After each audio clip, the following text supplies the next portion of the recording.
Hello and welcome to For Fox's Sake. My name is Pete Selby. Alongside me is John O'Towers and also Joe Healy. We are talking all things Watford against Leicester this coming Saturday. At the time of recording, it's tomorrow. And we're previewing the big clash, one of many big clash. Every single game from now to the end of the season is a big clash. If you are watching live, then do get involved. Send your questions through, send your thoughts through regarding Watford against Leicester on Saturday. And if you're watching back to this podcast, either on YouTube or Facebook or on X, or maybe you're listening via Apple Podcasts or maybe Spotify, etc., then and it's after the final whistle. Well, our predictions have not gone quite to plan this season, have they? The whole season's not gone quite to plan for Leicester. Do check out For Fox's Sake News. For foxsake.news is your one-stop shop for all coverage of Leicester City. And again, for £5, you can subscribe. And it means you get all of the great content on there. It's £5 per month. And it keeps these podcasts absolutely free. And I have been beavering away after my exploits over at the Winter Olympics with the latest batch of our top 100 players.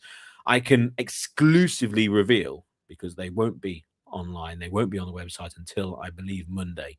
And of course, you can read all the information there at foxsake.news.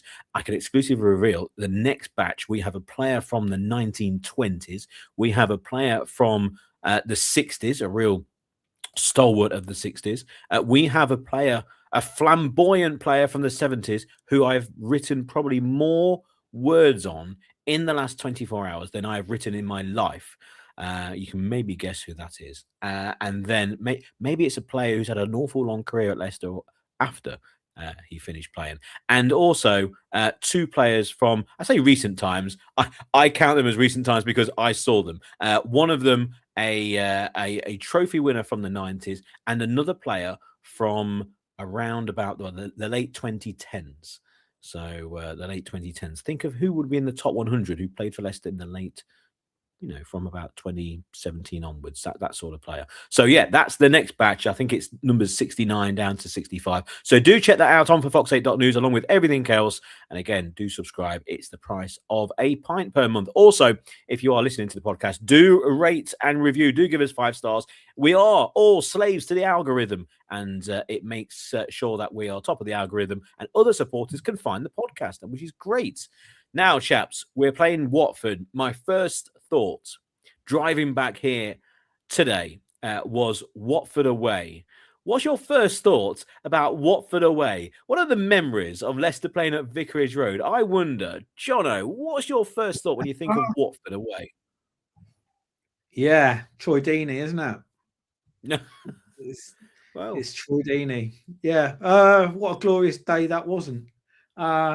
Yeah, I mean, we could have signed Troy Deeney as well. He would have been a great signing, wouldn't he, for us back in the day? But yeah, Vicarage Road. I mean, are we normally half decent at Vicarage Road, though? Apart from that one day, I think normally it's a reasonably happy hunting ground there, isn't it, for us? It is. But it's always a game that's shown on Sky, isn't it? It's always that game when you turn Sky Sports on at 9:30 in the morning. On a random Tuesday, and all of a sudden on their third football channel, they're showing pretty much the entire game. And it's a game, Joe, where we had all sorts up front, didn't we? We was a Harry Kane with Jamie Vardy and all sorts were going on. It was, and then you had, and then of course they showed the game after as well. The when we went back there in kind of a bit of a redemption. But anyway, the one thing about that game is that I do look back on it and it's absolutely fine because, and a lot of people at work, they'll point at it and say, oh, look what they're showing again. And I'm like, yeah, because guess what happened afterwards? All the glory happened after that. Without the defeat to Watford, we wouldn't have been Premier League champions somewhat. But just a quick word on actually what Jono said, because we were going to buy Troy Deeney after we won the league and we ended up buying Islam Slimani, and Deeney more than likely would have been a better player.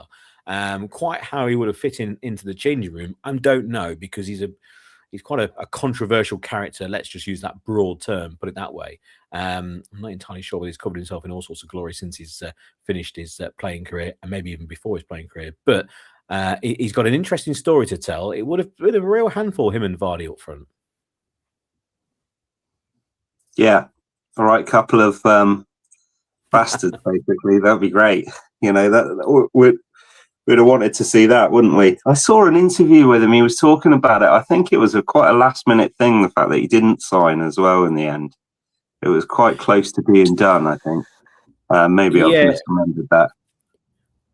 No. I think that's true. I think it's true. I think I don't know the exact details, but I think he was basically on the verge of signing, and then it kind of stalled for a minute. And I think he was offered a really good contract at Watford, and obviously he would have been earning a lot of money at Leicester. But he has got interesting stories to tell if you with Deeney, especially in his early days at Watford, how he got from basically being a non-league player to all of a sudden being essentially in the First Division or Championship, and then in the Premier League, and how he got his new contracts and what that effect that had on him.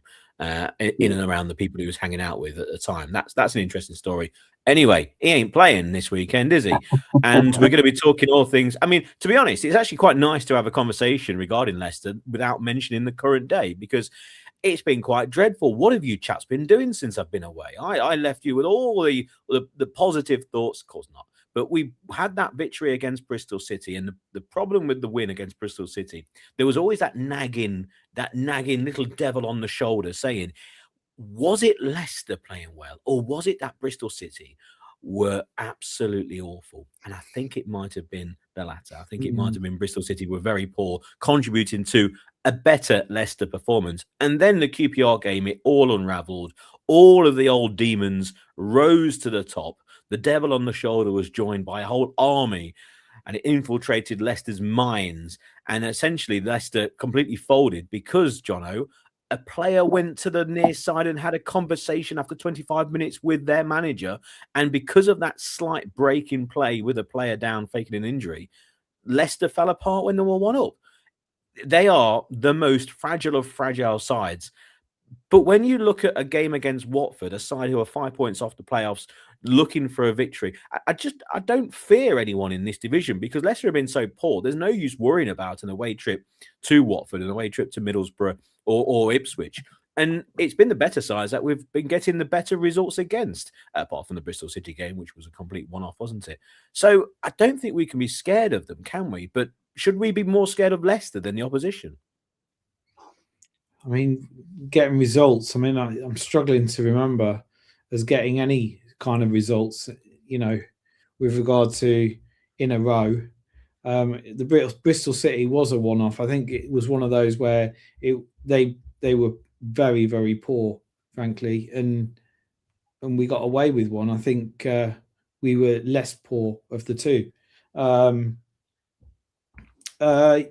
Saying that, I think it is a league where anyone can beat anyone on the day.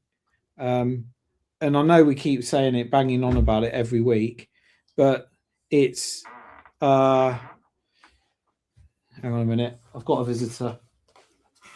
Well, it doesn't matter. It doesn't matter, Jono. Joe, what are your thoughts leading into the game? And do you agree with what I said about we should actually be more worried about ourselves than the opposition?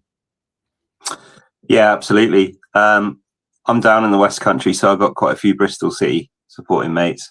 And when I saw them at five-a-side, they said, "Yeah, it's not much of an honour to beat Bristol at the moment." They were doing their thing. They seem to have exactly the same season every year, really. And so, I mean, all I can say is based on the pattern. This has got a kind of 1-1 draw, hard-working draw written all over it, really, from what we've seen.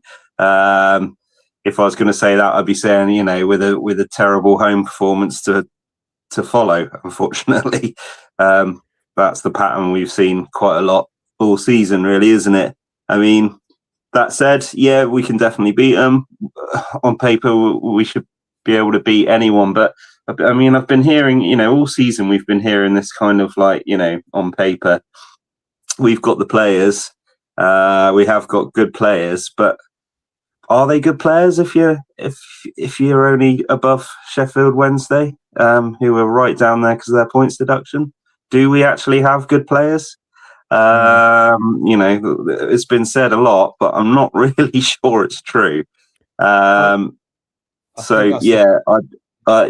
hopefully we can put in a decent performance. I mean, Gary Rowett sounds like he's on one, but he's been slightly backtracking. He's been doing that sort of manager thing where he's starting to backtrack on things he said. So it's a hard one to call, really. But I would hope that we'll follow that pattern of putting in an actual, somehow being slightly better away than we are at home. And, I think it helps us when the other team wants to play. We can't, although that said, QPR didn't have to do anything to score goals against us. So it's hard to call at the moment, isn't it? It is. I was going to mention Rowett, Jono, and Rowett's comments after the game, slightly scary in a way, because he's been there for enough time really to identify the players who aren't pulling their socks up and pretty much identify the players who are. And unless Jordan Ayew is absolutely Maradona in training, I'm not entirely sure what he's seeing there compared to anything else he's got in his forward line.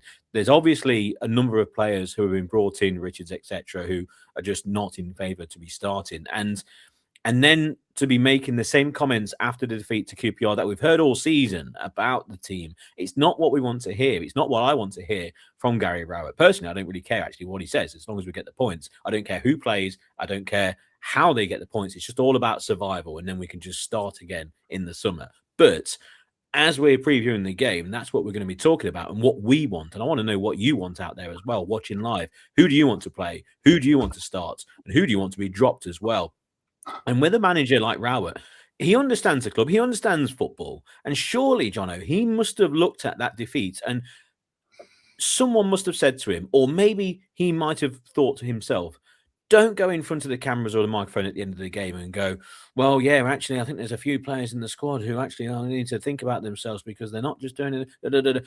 Yeah, we know. We've been here the whole season. We know that, Gary. We thought you would have been the sort of person to come in and identify that after 3 or 4 games.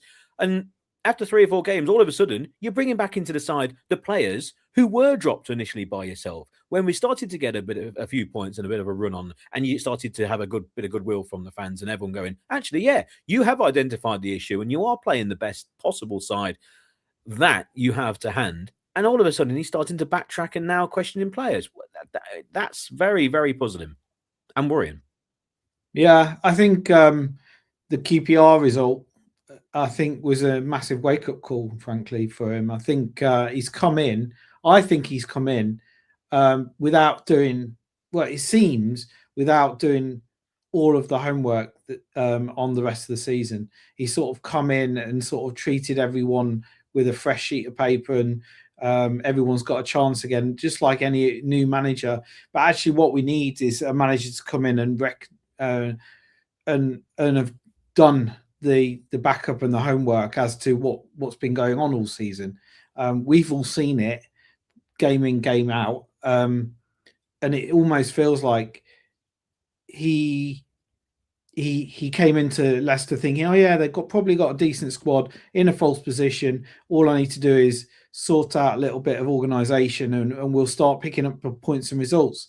I think it's a bigger problem than that. There's a massive problem in Seagrave in the squad that is showing itself on the pitch, and I think that Rowett has finally woken up to the fact that there is a big issue, and he doesn't actually know what the issue is, because I think we always say it on paper, and we I think Joe mentioned it as well. You would imagine, you would think that from an outside point of view, that we have the squad and the players to give anyone a game in this level, but clearly we haven't because of the position we're in. So have we really got the players? I think from an outsider looking in and not having experienced what we've experienced all season, I think, and Rowett's probably that, is that he's now, I think, got a wake-up call as to the fact that there is a bigger problem to sort out here. And maybe it's too big a job for him. I don't know. I mean, he probably won't admit that to himself. But I think ultimately it's a bigger issue than staying up. I think, it needs a massive wipe the slate clean job, really, and start all over again, frankly. But well, absolutely. that's not the position we're in. We need him to, and he's been. I mean, I listened to the Radio Leicester interview the other day, and he's now talking about the trust issue that he was talking about. I think he, after the game, was really angry, and he kind of said that off the cuff, saying that, you know, we can't trust this lot. And we've been saying that all season anyway. But I think that he's sort of, like you say, backtracked a little bit on that now and trying to keep the players on side.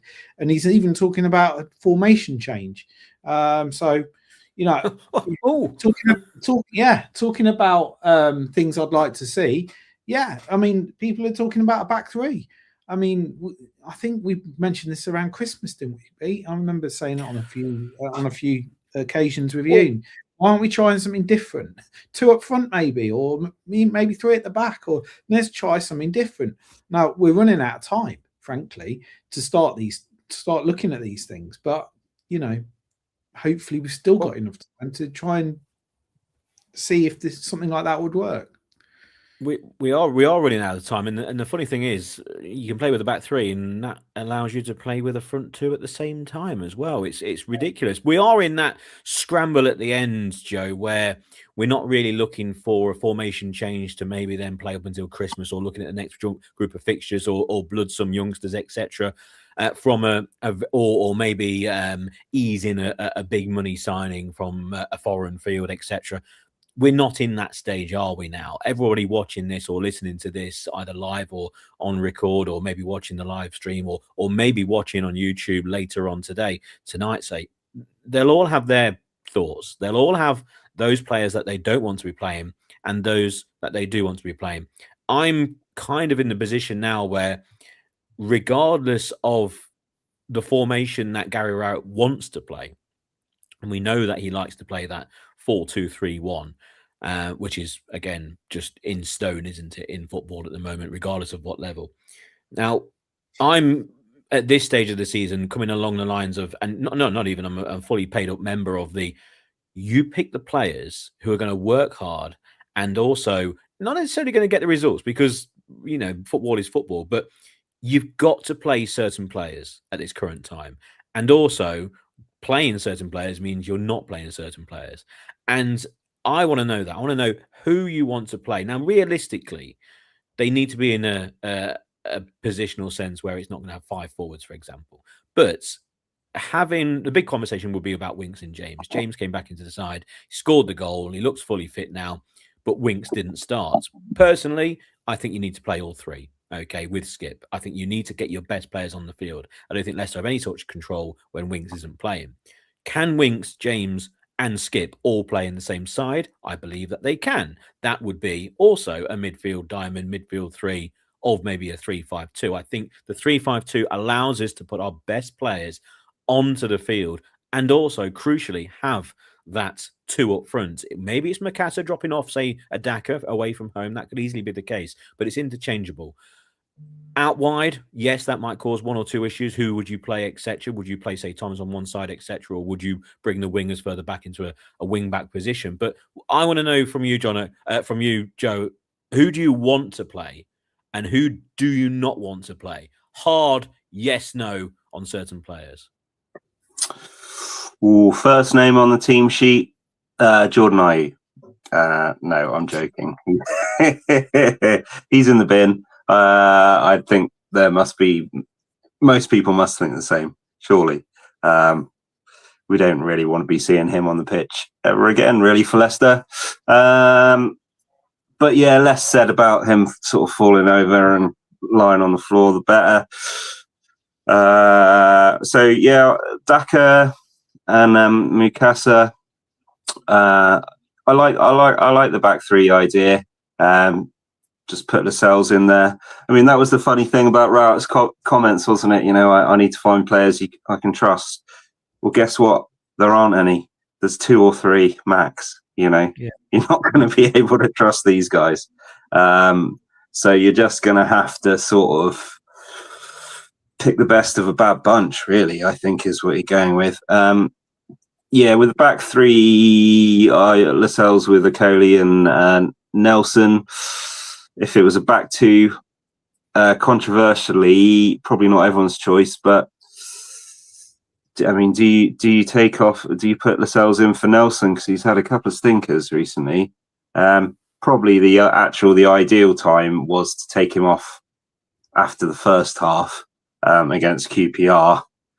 Slightly changed now. You probably want to, you don't want to dent his confidence or whatever it is. But yeah, Lascelles, completely agree. The three midfielders, we got overrun a bit by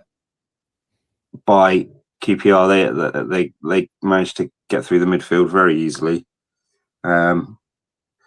So we need Jordan James to have more than 20 minutes of a good game. Great goal from him. I'd be interested. Yeah, do you keep Luke Thomas? Fatawu again, really inconsistent, but we know what he can do.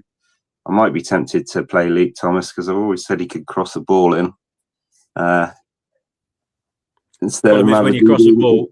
is when you cross a ball, you need to have players in the middle, don't you? You need to have those runners from deep, which if you do have those three in midfield, you've got Skip and Winks who naturally are anchoring in midfield, and it will give you Jordan James the ability to get forward. And also, you're not the midfielder, Jono, who's solely going to get forward, because alongside him or just in front of him is a Macassar. And then in front of him is another footballer in Daka who's stretching the play, etc. So instantly you're having three players there who have the ability to get into the penalty area on the end of a possible cross from maybe a Thomas, etc., or maybe a more defensive-minded fullback or wing-back in this system who might cross maybe slightly from deep rather than take on their man like Mavadivdi or Fatawu. Would you be in favour, if we're going down this 3-5-2 route, would you be in favour of having two more defensive wing backs like a Thomas and Ricardo, or would you be looking towards Mavadidi and Fatawu from the start, or would you keep Mavadidi and Fatawu maybe as impact subs? See, when I think 3-5-2, I remember the semi-final World Cup, England versus West Germany, when Bobby Robson changed it up in that match. That's what I always think about. And then also the same thing happened with Pearson in The Great Escape, changing it three at the back. And in those roles, I remember you'd have defensive players playing out wide to almost sort of drop back into a back five should the need arise. So as much as I'm not the biggest fan of Luke Thomas, I think that he's probably the man to do the job on that side if you're going to go back three. And possibly Pereira on the other, to be honest. Although I wouldn't be against the idea of putting Fatawu that side.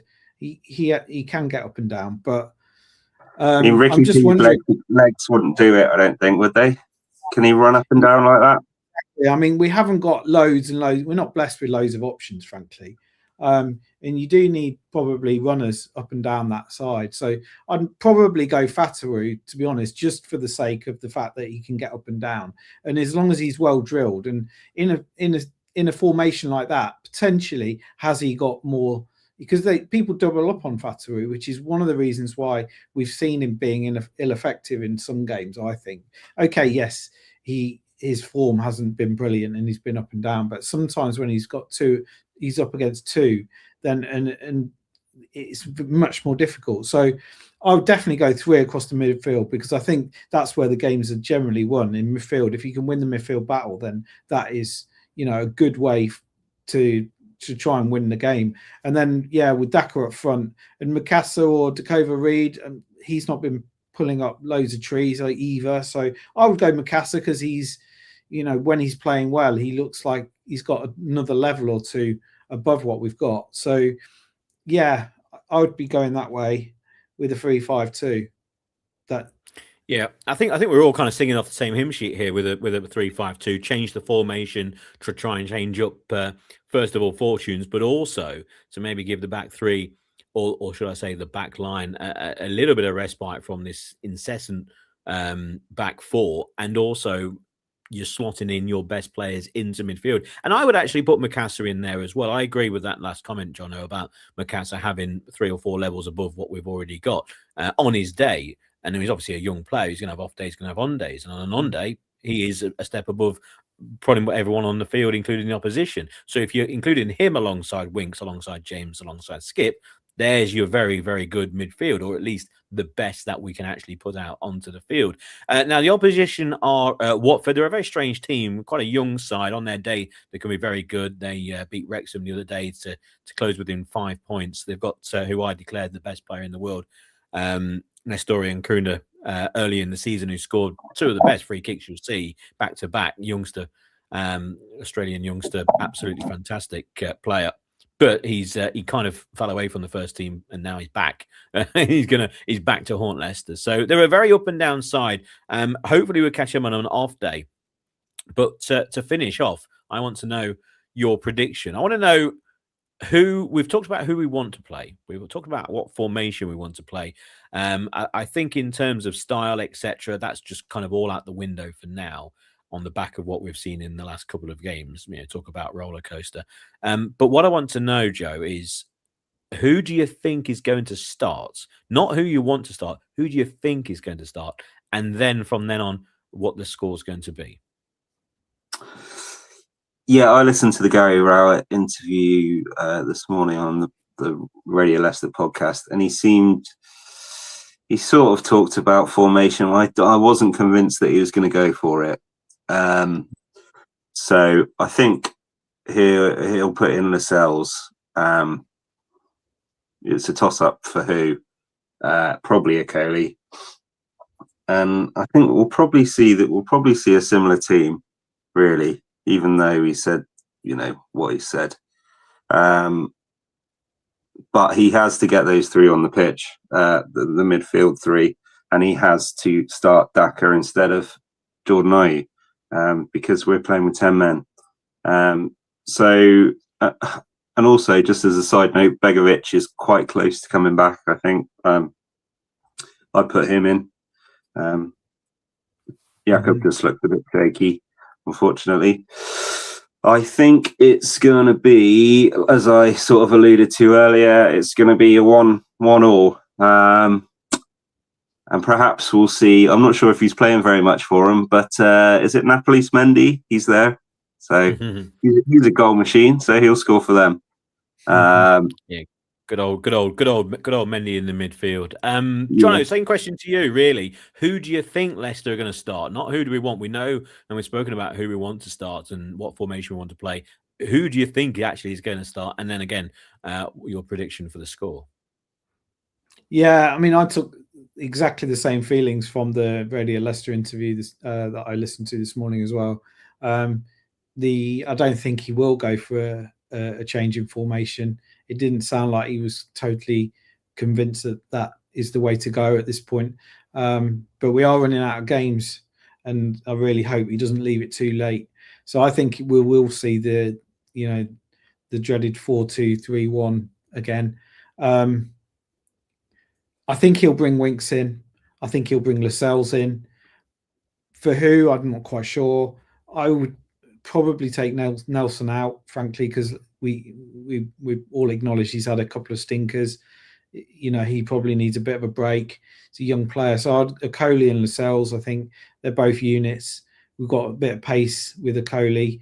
Admittedly, he hasn't got much else. But and then I think he'll bring in Pereira again. Because again, Hamza has been stinking the place out as well, and Luke Thomas. So I think the midfield is a tricky one, because I think Winks needs to start. All 3 need to start. So I don't really know. I reckon he'll play Jordan James potentially as number 10, and then he'll use Mikasa potentially off the bench or something like that.